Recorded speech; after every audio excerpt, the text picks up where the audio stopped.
السلام عليكم، معكم الشيف مصعب بالطريقة الكاملة للبطاطا الحلوة في الفرن، خلطة الشتوية الرهيبة. طبعا بنحضر بطاطا حلوة في هذا الشكل، لازم تكون في هذا الكبر مش أصغر علشان ما تنشفش معنا بالفرن. بنكشرها تكشير كامل وبنعطيها تقعد كلياتها على ورق قصدير وفوقيه ورق مطبخ اللي هو بسموه ورق الزبدة. طبعا بنفرد زيت زيتون عليه كلياته، ملح، ونحط بشكل متساوي عليهن كلهن على اساس ما يطلعش مالح معانا. في ناس بحطوا ملح خشن عليه، انا بحط ملح ناعم.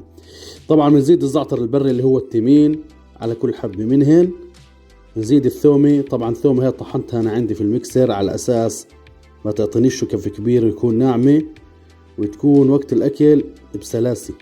طبعا بنزيد عليها بعدها فلفل اسود للي بحب، وبحب بكميات، انا بحبه صراحة معه بنطي نكهة جدا خاصة.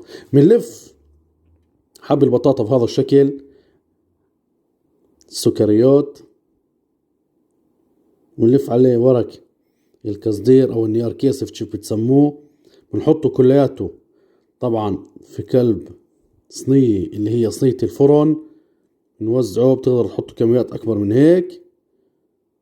بنفوته على الفرن طبعا على درجة حرارة عالية، حم فوق وتحت، درجة حرارة 250 ل 280 من نص ساعة لساعة حسب قوة الفرن اللي عندكم. نطلعها من الفرن بكون عندنا جاهز على هذا الشكل، محمر من جوا مع الثومة والتمين والملح وزيت الزيتون. بنحطه في صينية جديدة، بنحط عليه السحر اللي هو جبنة الشدر، بتكون موجودة عندنا في أغلب المحلات.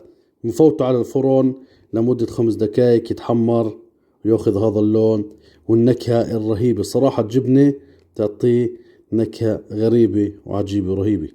ألف صحة وعافية للجميع، وإذا سمحتوا شير وإكسبلور، وتحياتي.